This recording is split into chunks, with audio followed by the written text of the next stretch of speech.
अस्सलामु अलैकुम वरहमतुल्लाहि वबरकातुहू। मोहतरम जनाब अब्दुल रहीम साहब, मौलाना तसद्दुक़ साहब, मौलाना तनवीर साहब, मौलाना जाकिर साहब, मुफ्ती फैसल साहब, जनाब इमरान खान साहब, सैयद यासीन साहब, निसार अहमद साहब, अब्दुल अजीज़ मुन्ना साहब, सदर बिदर मजलिस इत्तेहादुल मुस्लिमीन, अनिल साहब जो काउंसलर बिदर है, मौजूद हाज़रीन इकराम, बुजुर्गान मिल्लत, मेरे नौजवान साथियों, मैं आप तमाम का बेहद शुक्रिया अदा करता हूँ कि आज के जलसे मिलादुन नबी में आप तमाम ने इतनी बड़ी तादाद में शिरकत की। मेरी अल्लाह सुब्हानहू तआला से दुआ है कि अल्लाह सुब्हानहू तआला हमारी शिरकत को अल्लाह कबूल करे। और मैं आपको ये भी बताना ज़रूरी समझता हूँ कि मैंने आपके एसपी साहब से ये वादा किया है कि इंशाअल्लाह 9 बजे तक ये जलसा ख़त्म हो जाएगा और उसके बाद आप तमाम लोग पुरअमन तरीक़े से अपने अपने घर को रवाना हो जाएंगे, क्योंकि पुलिस की तरफ से वो काफ़ी दिन से मसरूफ़ है। एसपी साहब का बोलना ये था कि कर्नाटका के वज़ीर आला चीफ मिनिस्टर भी आए थे और उसके बाद कोई कांग्रेस के लीडर भी जो पैदल चल रहे हैं वो भी आए थे और उनकी सिक्योरिटी के सिलसिले में वो काफ़ी तादाद में उनकी ज़रूरत पड़ी वहाँ पर। बहरहाल मैंने उनसे रिक्वेस्ट की कि जलसा का ऐलान हो चुका है और ये गलत होगा कि अगर मैं नहीं आया यहाँ पर।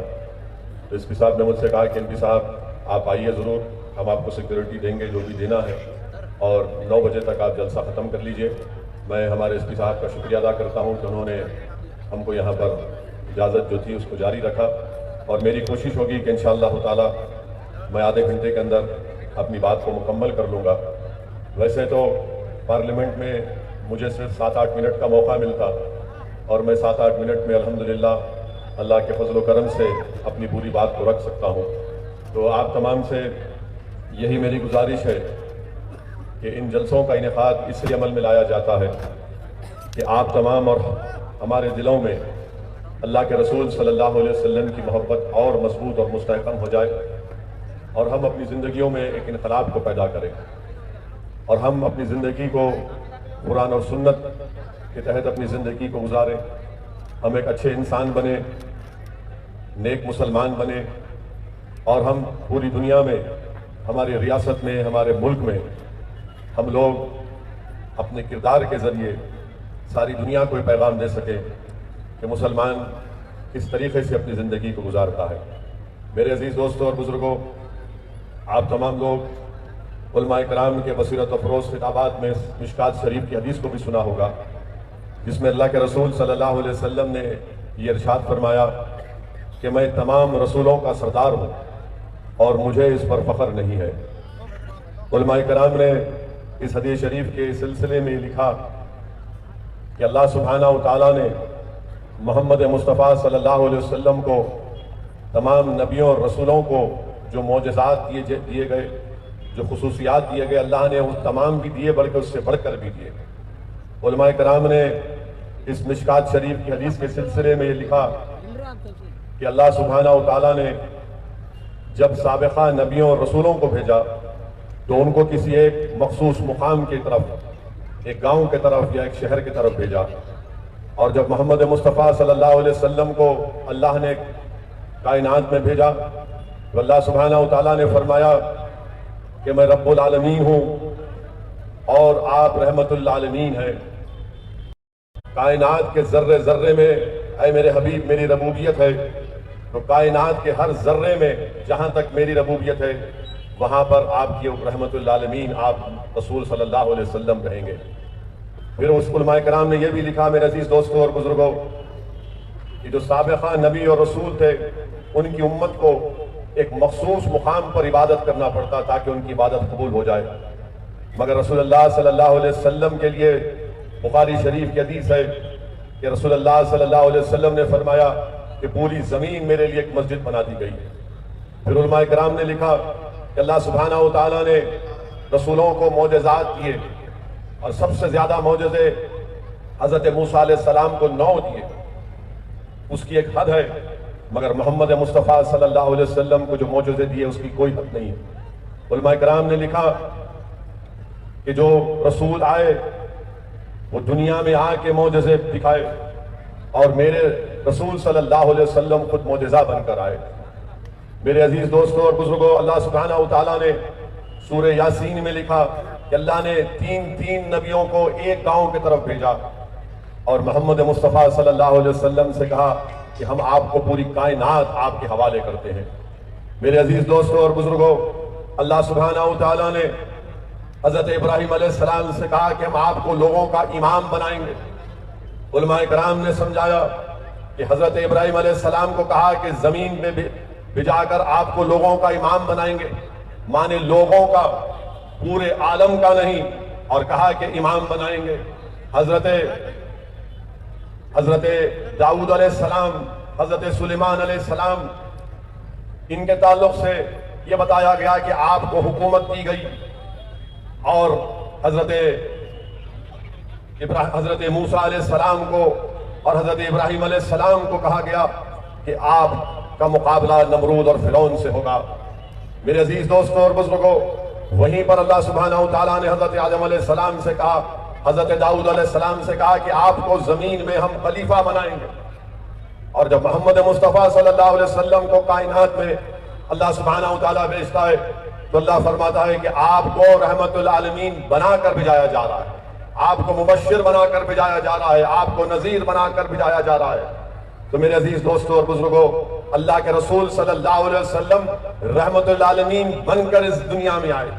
वहीं पर मेरे अजीज दोस्तों और बुजुर्गों, उलमाए कराम ने यह भी लिखा कि हजरत आदम अलैहिस्सलाम को फरिश्तों ने एक मरतबा सजदा किया और सुबह क़यामत तक रसूलुल्लाह सल्लल्लाहु अलैहि वसल्लम पर फरिश्ते आप पर दुरूद और सलाम भेजते रहेंगे। मिशकात की हदीस है कि जब क़यामत होगी तो तमाम अंबिया और रसूल और उनकी उम्मतें मोहम्मद मुस्तफ़ा सल्लल्लाहु अलैहि वसल्लम के झंडे के नीचे रहेंगी।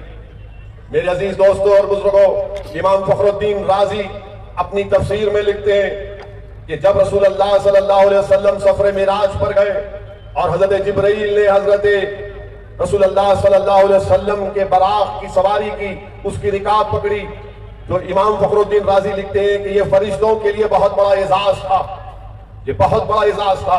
इमाम फखरुद्दीन राजी ये भी लिखते हैं कि अगर फरिश्तों ने हजरत आदम अलैहिस्सलाम को सजदा किया तो इसलिए किया क्योंकि उन्होंने पेशानी आदम में नूर मुस्तफ़ा सल्लल्लाहु अलैहि वसल्लम को देखा। मेरे अजीज दोस्तों और बुजुर्गों, उलमाए किराम ने यह भी लिखा कि हजरत मूसा अलैहिस्सलाम की जब उम्मत उनसे पूछी कि हमको प्यास लगी, हमको पानी चाहिए, तो हजरत मूसा अलैहिस्सलाम ने अपना आसा उन पहाड़ों पर, पत्थर पर मारा तो पानी निकलना शुरू हो गया। तो उलमाए किराम ने अज़मत मुस्तफ़ा सल्लल्लाहु अलैहि वसल्लम को समझाने के लिए लिखा और बोला कि अल्लाह ये नहीं चाहता था कि आपका हबीब मोहम्मद मुस्तफ़ा सल्लल्लाहु अलैहि वसल्लम उठे और उठकर पत्थरों के पास जाए पानी के लिए, अपनी उम्मत की प्यास को बुझाने के लिए। तो अल्लाह ने कहा कि मेरे हबीब, इस पानी के कटोरे में आप अपनी उंगलियों को रख दीजिए, उसमें से हम चश्मे बहा देंगे। और 1500 सहाबी रसूलुल्लाह सल्लल्लाहु अलैहि वसल्लम जिस बर्तन में अपने हाथ मुबारक को रखा तो उसमें पानी के चश्मे रवाना हो गए। मेरे अजीज दोस्तों और बुजुर्गों, उलमाए किराम ने लिखा कि हज़रत मूसा अलैहिस्सलाम ने अपना आसा समंदर में मारा तो रास्ता निकल गया, और मोहम्मद मुस्तफ़ा सल्लल्लाहु अलैहि वसल्लम ने अपनी उंगली से इशारा किया तो चांद के 2 टुकड़े हो गए। मेरे अजीज दोस्तों और बुजुर्गों, उलमाए किराम ने लिखा कि हजरत मूसा अलैहिस्सलाम का हाथ रात में चमकता था, और मोहम्मद मुस्तफ़ा सल्लल्लाहु अलैहि वसल्लम अगर किसी एक लकड़ी को हाथ लगाते और किसी सहाबी को दे देते रात में जाने के लिए तो वो रास्ते में एक मशाल की तरह काम करती थी। मेरे अजीज दोस्तों और बुजुर्गों, शाह अब्दुर रहीम रहमतुल्लाह अलैह अपना ख्वाब लिख रहे हैं कि आपने एक मर्तबा रसूलुल्लाह सल्लल्लाहु अलैहि वसल्लम को ख्वाब में देखा और कहा, या रसूलुल्लाह सल्लल्लाहु अलैहि वसल्लम, अर्ज किया या रसूलुल्लाह सल्लल्लाहु अलैहि वसल्लम, जब हजरत मूसा कोहे तूर पर गए और अल्लाह की तजल्ली को देखा तो लोगों से अपने चेहरे को छुपाते थे, और जब आप सफरे मिराज पर गए अल्लाह सुब्हानहू व तआला का अपनी आंखों से दीदार किया तो आप अपने चेहरे को नहीं छुपाते लोगों से। तो हजरत मोहम्मद मुस्तफ़ा सल्लल्लाहु अलैहि वसल्लम ने फरमाया कि अल्लाह ने मेरे हुस्न को इंसानों से छुपा कर रखा। और रसूलुल्लाह सल्लल्लाहु अलैहि वसल्लम ने फरमाया कि जब हजरत मूसा ने अल्लाह की तजल्ली को देखा तो अल्लाह जलाल में था, और जब मैंने अपनी आंखों से अल्लाह का दीदार किया तो मैंने अल्लाह के जमाल को देखा, इसलिए मैं जमाली बन गया। मेरे अजीज दोस्तों और बुजुर्गों, हमने ये सुना कि कुरान करीम में हजरत यूसुफ अलैहिस्सलाम के हुस्न को कुरान करीम में अल्लाह फरमाता है कि मुबारक किस्सा कुरान में कहा जाता है। हजरत यूसुफ अलैहिस्सलाम की हुस्न को अल्लाह कुरान में इस तरह फरमाता है कि मुबारक किस्सा उसको फरमाता है। मेरे अजीज दोस्तों और बुजुर्गों, उलमा इकराम ने लिखा कि हजरत यूसुफ अलैहिस्सलाम के हुस्न को देखकर मिस्र की औरतें अपनी उंगलियां काट लेती थीं, और मोहम्मद मुस्तफ़ा सल्लल्लाहु अलैहि वसल्लम की अजमत के लिए अरब के नौजवान अपने सरों को कटा देते थे रसूलुल्लाह सल्लल्लाहु अलैहि वसल्लम की कुछ दूरी के लिए। वो उस वक्त उसने यूसुफ को देखकर एक मर्तबा उंगलियां कटी, मगर उलमा इकराम ने लिखा कि अजमत मुस्तफ़ा के लिए सुबह क़यामत तक मुसलमान अपने नबी की मोहब्बत में, अपने रसूल की मोहब्बत में अपने गर्दनों के नजरानों को पेश करते रहेंगे। मेरे अजीज दोस्तों और बुजुर्गों, उलमा इकराम ने लिखा कि हज़रत नूह अलैहिस्सलाम ने 950 साल इस्लाम की तबलीग की दावत दी। सिर्फ 40 मर्द और 40 खवातीन ने इस्लाम को कबूल किया। और जब रसूलुल्लाह सल्लल्लाहु अलैहि वसल्लम वादी तनीम से एक जंग से वापस आ रहे थे तो 80 मुशरिकीन आपके इंतजार में खड़े थे कि हमला करेंगे। मोहम्मद मुस्तफ़ा सल्लल्लाहु अलैहि वसल्लम ने उन पर नजर करम डाली तो तमाम के तमाम ने पुकार कर कहा, अशहदु अल्ला इलाहा इल्लल्लाह व अशहदु अन्ना मुहम्मद रसूलुल्लाह। मेरे अजीज दोस्तों और बुजुर्गों, हजरत इब्राहिम अलैहिस्सलाम को अल्लाह ने एक पहाड़ पर खड़ा करके तहत सुरा से लेकर अर्श मौला तक सब चीज दिखा दी। तो अल्लाह सुब्हानहू व तआला ने मोहम्मद मुस्तफ़ा सल्लल्लाहु अलैहि वसल्लम को अर्श पर बुलाकर पूरी कायनात दिखा दी। मेरे अजीज दोस्तों और बुजुर्गों, हजरत ईसा अलैहिस्सलाम अपनी वालिदा की पाकीज़गी को बयान करते हैं, और जब मोहम्मद मुस्तफ़ा सल्लल्लाहु अलैहि वसल्लम की यानी हमारी उम्मत की माओं का जिक्र आता है, बीबी आयशा का, तो अल्लाह उनकी अजमत को, उनकी इज्जत को बयान करता है और कुरान की 17 आयतों को नाजिल फरमाता है। मेरे अजीज दोस्तों और बुजुर्गों, हजरत ईसा अलैहिस्सलाम मुर्दों को जिंदा करते थे और मोहम्मद मुस्तफ़ा सल्लल्लाहु अलैहि वसल्लम के नाले ने पाक की खाक एक यहूदी अपनी आंख पर लगाता है तो उसकी बीनाई वापिस आ जाती है। मेरे अजीज दोस्तों और बुजुर्गों, यह है मोहम्मद मुस्तफ़ा सल्लल्लाहु अलैहि वसल्लम की अजमत, यह है मोहम्मद मुस्तफ़ा सल्लल्लाहु अलैहि वसल्लम की अजमत। और मेरे अजीज दोस्तों और बुजुर्गों, ये जो दीन हमको मिला है, ये हमको कोई बादशाहों के महल से नहीं मिला है, कोई चमन में चलकर हमको ये दीन नहीं मिला है।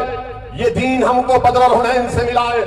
ये दीन हमको रसूलुल्लाह सल्लल्लाहु अलैहि वसल्लम के ताइफ के उस सफर से हमको मिला है जिसमें अल्लाह के रसूल सल्लल्लाहु अलैहि वसल्लम अपने खून में नहा लिए थे।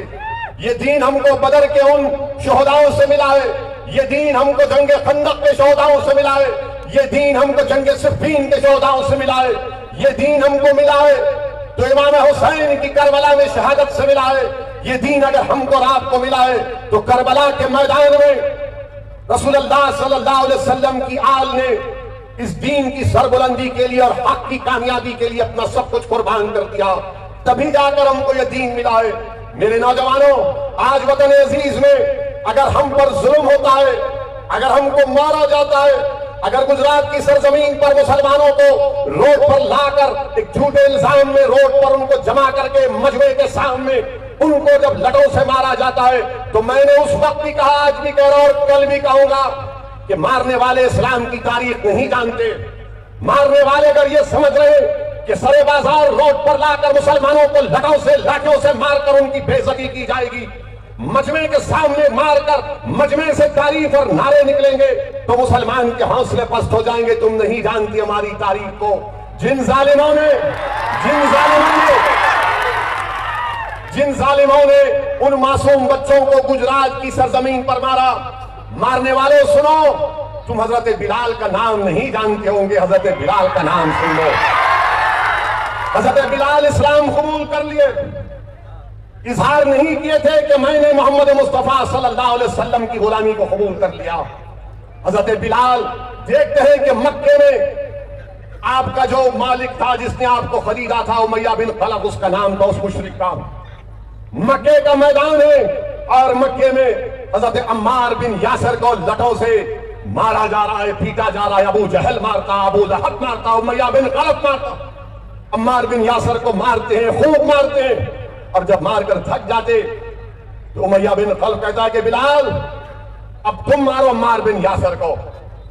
वो खरीद जाते अम्मार बिन यासर के, और अम्मार बिन यासर रज़ी अल्लाह ताला अन्हु उनसे कहते हैं कि बिलाल तुम भी थोड़ा मार लो, मगर अपना दीन मत दिखाओ, इनको मत बताओ कि तुम इस्लाम कबूल कर लिए।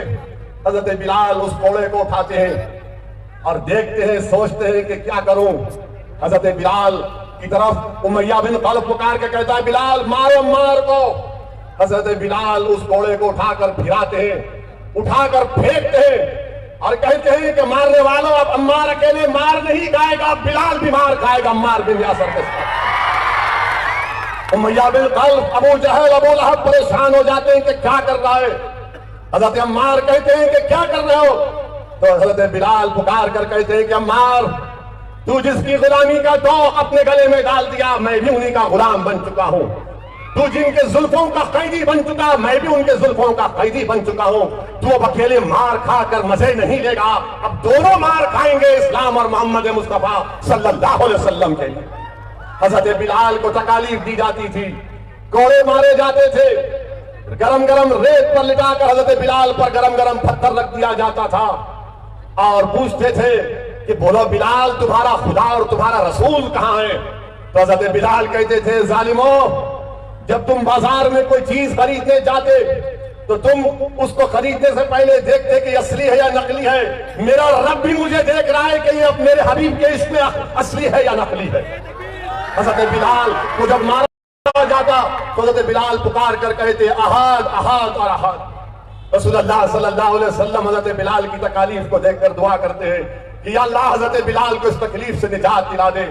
सिद्दीक अकबर को मालूम होता, उमैया बिन खलफ के पास आप पैगाम पहुंचाते हैं कि बिलाल को आजाद कर दो, अगर मैं जाऊंगा तो वो बिलाल को नहीं बेचेंगे। हजरत बिलाल को किसी के जरिए से उमैया के पास पैगाम भिजाते हैं, कहता है कि 50 दिनार दो।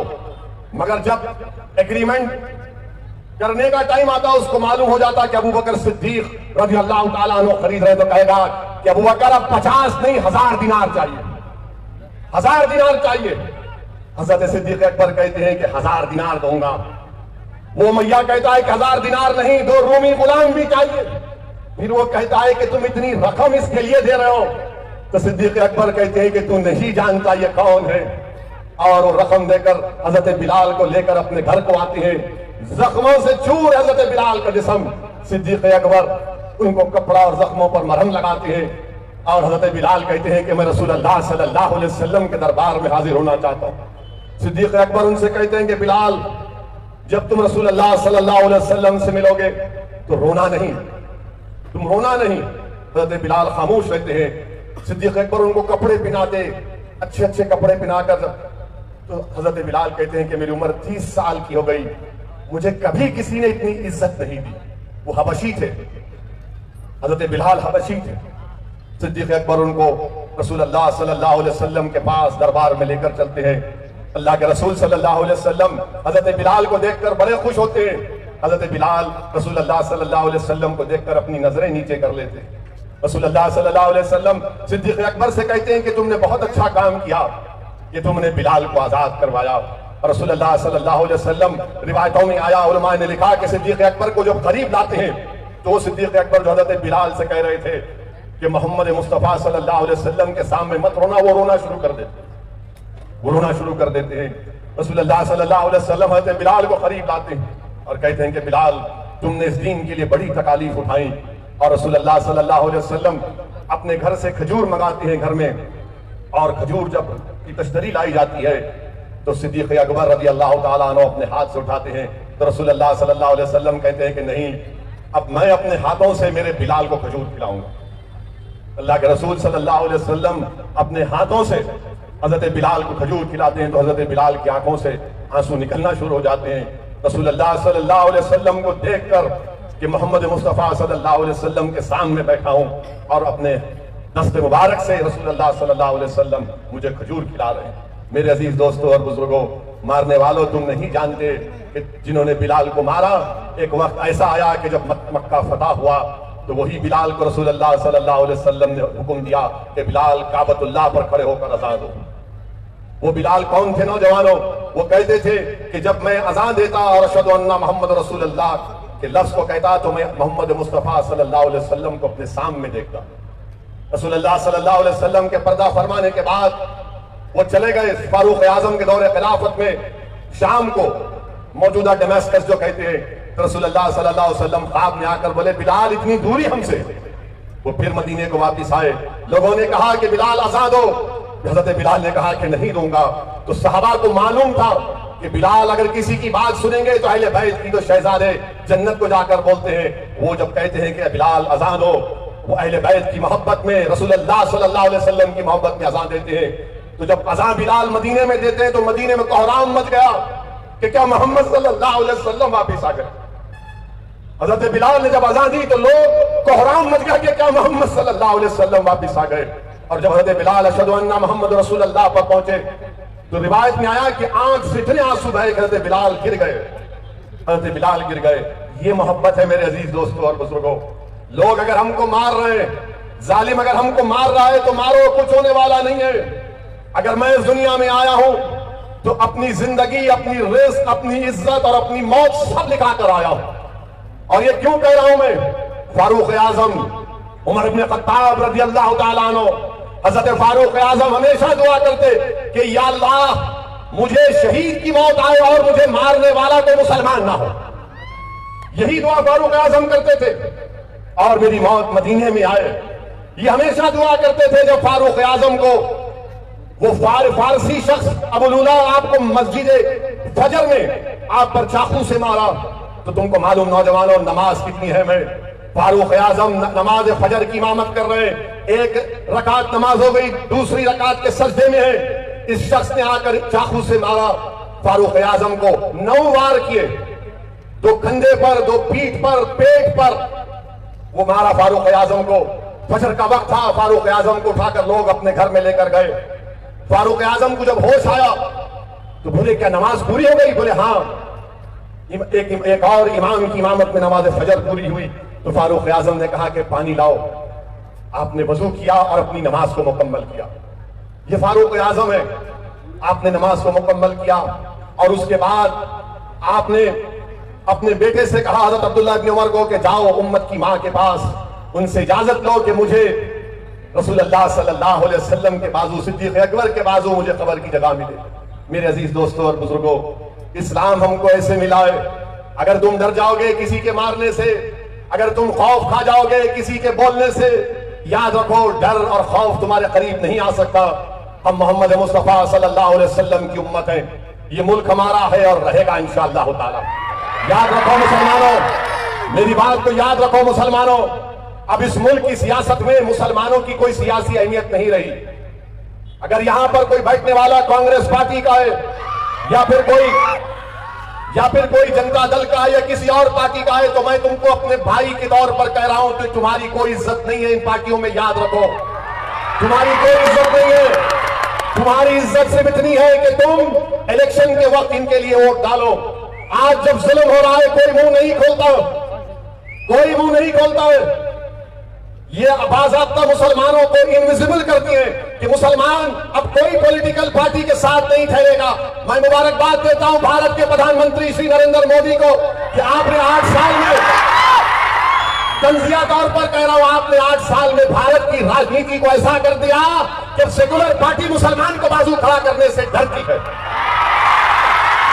मगर याद रखो, क्या तुमको सियासी पार्टी की जरूरत है या तुमको अल्लाह की जरूरत है? क्या तुमको रसूलुल्लाह सल्लल्लाहु अलैहि वसल्लम की गुलामी की जरूरत है या इन नाकारा लोगों की गुलामी की जरूरत है? तो फिर आप उसका कैसे काम करेंगे? अगर आप ये समझेंगे कि नहीं नहीं ये है ना, अरे कोई नहीं है तुम्हारा, याद रखो तुम मेरा साथ मत दो, मुझे कोई परवाह नहीं है। मैं दीवानों की तरह लड़ता रहूंगा जब तक अल्लाह जिंदा रखा, लड़ता रहूंगा। मैं तो अल्लाह से यही दुआ करता हूं जो फारूक आजम ने दुआ की कि या अल्लाह अगर मौत आए तो शहीद की मौत असदुद्दीन ओवैसी को आए। मैं मौत से नहीं डरता, मगर मेरी इस बात को ज़हन नशीन कर लो मुसलमानों कि भारत की राजनीति में अब तुम्हारी कोई अहमियत नहीं है। तुम्हारी अहमियत कब होगी? जब तुम एक सियासी ताकत बनोगे। कैसी ताकत बनोगे? जब तुम वोट लोगे। तुम तो एक एटीएम की मशीन बन चुके हैं कांग्रेस के लिए, जेडीएस के लिए, बीजेपी के लिए। ये डरा डरा कर तुमको वोट हासिल कर रहे हैं। आपको क्या मिल रहा है? बताओ मेरे को, क्या मिल रहा है आपको? कुछ नहीं मिल रहा है। अपनी सियासी लीडरशिप को पैदा करो। अगर असदुद्दीन ओवैसी ठीक नहीं है तो तुम काबिल बनो, तुम नेक बनो, तुम लीडर बनो। मैं तुम्हारे पीछे काम करने को तैयार हूं। मगर याद रखो मेरी इस बात को, नौजवानों, बुजुर्गों, मेरी इज्जतदार मां और बहनों, बिल्किस बानो को तुम क्या जवाब दोगे? क्या बिल्किस बानो तुम्हारी बेटी नहीं है? जिसकी असमत रेजी 11 लोग करते हैं, 3 साल की बेटी को उसके सामने मार देते हैं और उसके कातिलों को बीजेपी छोड़ देती है, तो कोई सेकुलर पार्टी उसकी मजम्मत करने तैयार नहीं, कोई तैयार नहीं है। मेरे अजीज दोस्तों और बुजुर्गों, ये मुल्क अंबेडकर का मुल्क है। ये मुल्क जवाहर ब्रदरान का है, ये मुल्क गांधी का है। ये मुल्क को आजाद हमने किया है अपने खून पसीने से। इस मुल्क अंग्रेजों से आजाद मुसलमानों ने सबसे ज्यादा कुर्बानी दी। उस वक्त आरएसएस थी, ना भाजपा थी। ये सब के सब तो बाद में आए। मगर याद रखो, ये मुल्क को आजाद अल्लामा फजल खैराबादी की कुर्बानी से हुआ। महमूद हसन की कुर्बानी से इस मुल्क को आजादी मिली। हुसैन अहमद मदनी की कुर्बानी से इस मुल्क को आजादी मिली। इस मुल्क को आजादी सिर्फ ये 1925 के बाद जो लोग आए नहीं, जिन्होंने पसीना बहाया वो हीरो बन गए, जिन्होंने खून बहाया वो जीरो बन गए। तो जिन्होंने खून बहाया उनको जिंदा रखो, और जिंदा रखने का तरीका यह है कि तुम मुत्तहिद हो जाओ, सियासी ताकत बनो, दलितों को अपने साथ लो। हमारे सेकुलर भाई हिंदू आज भी इस मुल्क में जो पसंद नहीं करते इस तमाम माहौल को। अब तो हलाल गोश्त पे बात होगी, अब तो मुस्लिम रिजर्वेशन ले लिया जाएगा। हम कर्नाटका के चीफ मिनिस्टर से इतना बोलेंगे, सीएम साहब आप कर्नाटका के मुसलमानों का रिजर्वेशन छोड़ो, आपकी पार्टी में जो कमीशन मिल रहा है उसको खत्म करो, उसको खत्म करो पहले आप। अरे ऐसा दिख रहा है कि भारत का गला भरता नहीं है, जहां से हो ना किधर का भी हो, बस तेरा जो भी होना ला ला ला ले। यहां दबा के खा रहे गपागप, और दिल्ली में प्रधानमंत्री बोल रहे ना खाऊंगा ना खाने दूंगा। क्या बात है मित्रों। और आरएसएस बोलती क्या बोलती है? वो बोलती है हम बच्चे पैदा करें, नहीं कर रहे, हमारा टीएफआर गिर गया। आरएसएस बोलती क्या बोलती है कि वो